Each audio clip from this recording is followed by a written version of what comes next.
अध्यक्ष महोदय, आपने मुझे अंतिम हथौड़े पर बोलने की अनुमति दी, इसके लिए बहुत बहुत धन्यवाद। अध्यक्ष महोदय, सुबह से लॉ एंड ऑर्डर सिचुएशन के ऊपर बड़ी चर्चा हुई। अध्यक्ष महोदय, आज एक ज्येष्ठ सदस्य ने आर्टिकल 19 और आर्टिकल 19(2) इसके विषय में यहाँ पर सविस्तर भाषण किया और सम्मान्य ज्येष्ठ सदस्य अर्जुन खोतकर जी ने बोला, और मुझे खुशी है कि आज इस आर्टिकल 19 और 19(2) पे चर्चा हुई। अध्यक्ष महोदय, आर्टिकल 19 आपको फ्रीडम ऑफ स्पीच देता है, आर्टिकल 19(2) आपको अपनी जिम्मेदारी बताता है। अध्यक्ष महोदय, सम्मान्य मुख्यमंत्री हो या दोनों उप मुख्यमंत्री हो, इन्होंने इस सभागृह को ये आश्वासित किया था कि ये जो सरकार है ये न धर्म देखेगी न जात देखेगी, सबके साथ एक समान बर्ताव करेगी। और अध्यक्ष महोदय, मैं सम्मान्य दादा अजीत पवार साहब का उल्लेख करूंगा कि अभी एक इफ्तार में दादा ने एक बहुत अच्छा वक्तव्य किया कि ये सरकार न्याय करने वाली सरकार है। लेकिन अध्यक्ष महोदय, मुझे खेदपूर्वक कहना पड़ता है कि कम से कम 210 माइनॉरिटीज के खिलाफ हेट स्पीच के इंसिडेंट हो चुके हैं। और इसी सभागृह में ऐसे सदस्य भी है कि जिन्होंने ये कहा कि मस्जिद से निकाल के मारा जाएगा, लेकिन आर्टिकल 19 और 19(2) का सेक्शन उन पर नहीं लगता। मैं किसी भी ऐसे वक्तव्य का सपोर्ट नहीं करता जो किसी के भी बारे में निचले स्तर पर जाकर बोला जाता है अध्यक्ष महोदय, लेकिन इस सरकार को समान बात जो है व्यवहार करना चाहिए अध्यक्ष महोदय। अध्यक्ष महोदय, मैं सातारा जिले से आता हूं, मराठी हूं, महाराष्ट्र हूं और इसका मुझे अभिमान है अध्यक्ष महोदय। अध्यक्ष महोदय, कुछ दिनों पहले एक मंत्री ने एक विधान किया।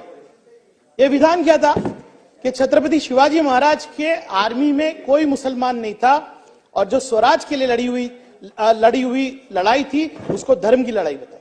अध्यक्ष महोदय, आज मैंने उस सम्माननीय मंत्री महोदय को एक डिटेल खत लिखा है और इस खत के अंदर अध्यक्ष महोदय मैंने उन जाननिसारों की बात की है कि जो छत्रपति शिवाजी महाराज के साथ मुसलमान होते हुए भी अपनी जान उन्होंने दी। अध्यक्ष महोदय, सिद्दी हिलाल हो या सिद्दी बहवा हो या नूर खान बेग हो या शमा खान हो या इब्राहिम खान हो या सिद्दी इब्राहिम हो या दरिया सरंग हो या दौलत खान हो या काजी हैदर हो, अध्यक्ष महोदय बड़ी लिस्ट चाहिए। मैं सातारा से होने की वजह से मैं बता सकता हूं कि छत्रपति शिवाजी महाराज का सातारा से क्या रिश्ता है अध्यक्ष महोदय। अध्यक्ष महोदय, मैं पुरावों के साथ ये पूरा खत मैंने सम्मानित सदस्य और मंत्री महोदय को दिया है अध्यक्ष महोदय। अध्यक्ष महोदय, आज लॉ एंड ऑर्डर पे जब हम बात करते हैं अध्यक्ष महोदय, तो सबसे बड़ा इस राज्य में जो प्रॉब्लम है जिसको हम सबको मिलकर लड़ना चाहिए वो आज ड्रग्स के बारे में अध्यक्ष महोदय। ड्रग्स का इतना बड़ा प्रॉब्लम है कि अगर आप क्राइम अगेंस्ट वुमन देखो या जिस तरह का क्राइम महाराष्ट्र में हो रहा है उसके पीछे आपको ड्रग्स मिलेगा। आज छोटे छोटे बच्चे, उनके हाथ में कोरेक्स की बोतल होती है, आज ओवरडोज ऑफ मेडिसिन होता है अध्यक्ष महोदय। लेकिन मैं वारंवार इस विषय में, चाहे मैं हूं या जितेंद्र अवाड जी हो या सभी सदस्य बोल रहे, लेकिन सरकार ने कोई सविस्तर प्रस्ताव यहां पे नहीं रखा अध्यक्ष महोदय। अध्यक्ष महोदय, मैं चाहता हूं कि डीपीडीसी के माध्यम से या एमएलए फंड के माध्यम से रिहैब सेंटर्स बनने चाहिए अध्यक्ष महोदय। अध्यक्ष महोदय, मैं आपको किससे बता सकता हूं कि जहां पे एक बच्चा ड्रग एडिक्ट हो जाता है तो अपने ही घर में अपने ही परिवार के सदस्य को मारता है और बहुत बड़ा क्राइम करता है अध्यक्ष महोदय। अध्यक्ष महोदय, मैं आपके माध्यम से चाहता हूं कि जो रिहैब सेंटर्स है उसके अंदर जो रिहैब के पैसे मिलते हैं वो भी महात्मा ज्योतिबा फुले योजना के अंतर्गत जो है दिए जाने चाहिए। अध्यक्ष महोदय, ऑनलाइन गेमिंग की बात की गई, साइबर क्राइम की बात की गई। मैं आपके माध्यम से सरकार से कहना चाहूंगा कि भिवंडी जैसे छोटे शहरों में अब साइबर क्राइम के सेल बनना चाहिए। आज जिस तरह का फ्रॉड हो रहा है ऑनलाइन अध्यक्ष महोदय, आप छोटे छोटे लोग हैं जिनके 1 लाख, 1.5 लाख, 2 लाख रुपए अकाउंट से निकाले जा रहे हैं। अभी आंकड़ा दिया गया कि 3% से कम रिकवरी साइबर क्राइम के अंदर अध्यक्ष महोदय। अध्यक्ष महोदय, हम डिमांड करते हैं कि छोटे शहरों में भी छोटे साइबर सेल बनना चाहिए। थाना तक आपको जाना पड़ता है एक छोटी सी कंप्लेन के लिए। जो एक गरीब विधवा औरत है उसका अगर 25,000 ले लिया गया, वो थाना जाके कैसे कंप्लेन कर सकती है अध्यक्ष महोदय। अध्यक्ष महोदय, एनआई टैक्स के बारे में बताया गया। आप बताइए, डबल टैक्सेशन, और सरकार कुछ निवेदन ही नहीं करना चाहती। हमारे यहाँ पे छोटे छोटे पावर लूम है, उनको महसूल डिपार्टमेंट भी टैक्स कर रहा है और हाउस टैक्स भी भरना पड़ रहा है। अध्यक्ष महोदय, मैं चाहूंगा कि इसके ऊपर सविस्तर निवेदन हो। अध्यक्ष महोदय, मुंबई शहर में और आसपास में बेकरीज है जिसके अंदर लकड़ी जलाकर पाव बनाया जाता है। आप सोचिए अध्यक्ष महोदय, मुंबई शहर में एक भी सत्ता पक्ष के किसी भी मंत्री या किसी एमएलए ने इस पे बात नहीं की। हजारों बेकरीज है अध्यक्ष महोदय जिनको पोल्यूशन के नाम पे नोटिस दी जा रही है। आज 60% लोग पाव खाते हैं अध्यक्ष महोदय। मुंबई में आप देख लीजिए, आप बाहर जाएंगे तो वड़ा पाव। अभी यहां पर आपके ही कैंटीन के अंदर दावेली मीर कोटेचा जी ने लाई, वो पाव है अध्यक्ष महोदय। मीर जी, और 3 रुपए का पाव 5 रुपए का आपकी सरकार में होने वाला है।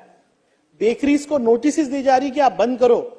और अध्यक्ष महोदय मैं आपसे कहता हूं, बेकरी ओनर्स कह रहे हैं कि हम गैस पे और इलेक्ट्रिसिटी पे जाना चाहते हैं, कोई विरोध नहीं कर रहा है, लेकिन मुंबई सिटी के अंदर गैस पाइपलाइन नहीं है अध्यक्ष महोदय। हमारे जो केबल्स है वो इलेक्ट्रिक सपोर्ट नहीं दे सकते। 6 महीने में आप कह रहे हैं कि गैस पे जाओ और गैस की पाइपलाइन नहीं अध्यक्ष महोदय। कितनी इनसेंसिटिव सरकार है। गरीबों का जो खाने वाला पांव अगर 3 रुपए से 5 रुपए होगा तो पूरा उसका चेन इफेक्ट होगा अध्यक्ष महोदय। लाखों लोग अध्यक्ष महोदय बेरोजगारी की तरफ जा रहे हैं, लेकिन ये सरकार में कोई बोलने वाला नहीं है। अध्यक्ष महोदय, आपसे मैं निवेदन करूंगा कि भिवंडी शहर का आज सबसे बड़ा प्रॉब्लम, हम लोग जब नगर सेवक थे मीर जी, हम लोग कहते थे वो नगर सेवक जो पानी नहीं आ रहा वो बोलता है ना तो बहुत ही कमजोर नगर सेवक है। मुंबई महानगर पालिका में 2 टर्म नगर सेवक था, लेकिन आज आमदार होकर पहली बार मुझे कहना पड़ रहा है कि थाना शहर। जितेंद्र आवाड जी कितना चिल्ला रहे। उस दिन उप मुख्यमंत्री जी एकनाथ शिंदे जी को रिप्लाई देना पड़ा। भिवंडी, अरे आप मुंबई की बात कर रहे हैं 500 एमएलडी का, मैं भिवंडी शहर की बात कर रहा हूं मीर जी। और 500 एमएलडी का आज शॉर्टफॉल इसलिए कि वक्त पे आपकी 30 साल सत्ता होते हुए आपने नए लेख नहीं बनाए। 30 साल आपकी सरकार थी। आज मुंबई महानगर पालिका को आप लोग गाली देते हो, लेकिन आप उस सत्ता में बैठे हुए थे।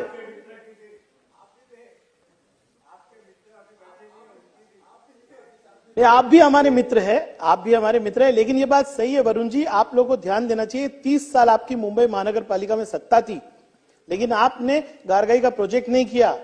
आप दोनों को जवाब देना चाहिए। अभी तो आप अलग अलग हो गए, लेकिन बाजू में बैठते थे। 10 साल मैंने देखा कि किस तरह से मीर कोटेचा जी शिवसेना का साथ देते थे। आज मुंबई शहर के अंदर 500 एमएलडी की आज कमी है अध्यक्ष महोदय। भिवंडी के अंदर आज आमदारों के खड़े रहना पड़ता है और बोलना पड़ता है कि बाला कंपाउंड हो या गैबी नगर हो, कहीं भी पानी नहीं है। कल अध्यक्ष महोदय मैं जाकर फेने गांव में पानी लाया, 70 साल के बाद वहां पानी आया अध्यक्ष महोदय। दूसरी बड़ी समस्या जो है भिवंडी की ट्रैफिक है अध्यक्ष महोदय। हमारे यहाँ पे अध्यक्ष महोदय, क्योंकि गुजरात जाने वाली जो ट्रैफिक है वो भिवंडी शहर से होकर जाती है। हमारे यहाँ पे हैवी व्हीकल्स आते हैं। हमारे रोड्स और ब्रिजेस हैवी व्हीकल के लिए नहीं है अध्यक्ष महोदय। मैंने आज ही सरकार से निवेदन किया है, मैंने ट्रैफिक डिपार्टमेंट से थाना कमिश्नर से कहा है कि कुछ दिनों तक हैवी ट्रैफिक को बंद कीजिए अध्यक्ष महोदय। और इतना बड़ा रैकेट चलता है अध्यक्ष महोदय। हैवी ट्रैफिक का टाइम है 12 बजे से 5 बजे तक, 11 बजे से 6 बजे तक, लेकिन लाखों रुपए का जो है पुलिस पैसा लेकर पूरे दिन हैवी ट्रैफिक अलाउ करती है अध्यक्ष महोदय। अध्यक्ष महोदय कैसे जिए। यहाँ पर मंत्री खड़े होकर कहते हैं कि भिवंडी के अंदर ट्रैफिक है, कोई सुनने वाला नहीं। आज हम जात धर्म की बात करते हैं अध्यक्ष महोदय, पानी टॉयलेट आप नहीं दे पाते, आप मैटरनिटी की फैसिलिटी नहीं दे पाते, आप ट्रैफिक को सॉल्व नहीं कर पाते, लेकिन हमारे मंत्री बिजी किस चीज के अंदर है, मस्जिद से निकाल के मारेंगे। अध्यक्ष महोदय क्या महाराष्ट्र को किस तरफ लेके जा रहे हैं हम, आज किस तरफ लेके जा रहे हैं। आज आप देखिए मुंबई महानगर पालिका एक स्टूडियो को जाके तोड़ रही है, स्टूडियो को तोड़ रही है, रोड के खड्डे भर नहीं सकते। मैं देख रहा हूं सुबह से असिस्टेंट कमिश्नर है, वीडियो के ऊपर अपने आप को दिखाना चाहते हैं सम्मानीय उप मुख्यमंत्री जी कि आपको किसी ने कुछ कहा तो मैंने जाके स्टूडियो तोड़ दिया। वही असिस्टेंट कमिश्नर पीछे पीछे घूमते थे आदित्य जी के, आज वो सरकार या अधिकारी किसी के नहीं होते अध्यक्ष महोदय। अध्यक्ष महोदय स्टूडियो तोड़ने की जगह पे आपको मुंबई के खड्डे भरना चाहिए अध्यक्ष महोदय। अध्यक्ष महोदय आपने एजुकेशन के ऊपर बहुत अच्छा विषय लिया था। आज 101 की नोटिस थी, सुधीर बाबू ने आज कहा था कि इस पे चर्चा होनी चाहिए। एजुकेशन के अंदर आप जाके देखिए, परफॉर्मेंस ग्रेडिंग इंडेक्स देख लीजिए या आप annual status of education report देख लीजिए। महाराष्ट्र की हालत क्या अध्यक्ष महोदय। हम गर्व से कहते हैं कि हम महाराष्ट्रियन हैं, हम गर्व से कहते हैं कि इस देश में सबसे आगे महाराष्ट्र है, लेकिन जब ये 2 रिपोर्ट में पढ़ता हूं तो मुझे अफसोस होता है कि महाराष्ट्र जैसा राज्य अपने बच्चों को पानी, टॉयलेट, बिजली और टीचर जैसी सुविधाएं नहीं दे पा रहा। किस तरफ महाराष्ट्र जा रहा है अध्यक्ष महोदय आप ये देखिए। आपने मुझे बोलने दिया, मैं आखिरी शेर वो मंत्री के लिए कहना चाहूंगा कि जो आज साहिब मसद है, यानी कि जो आज सत्ता में है, जो आज साहिब मसद है, कल नहीं होंगे, कल नहीं होंगे। किराए का मकान है, जाति मकान नहीं है ये। धन्यवाद अध्यक्ष। सम्मानीय सदस्य।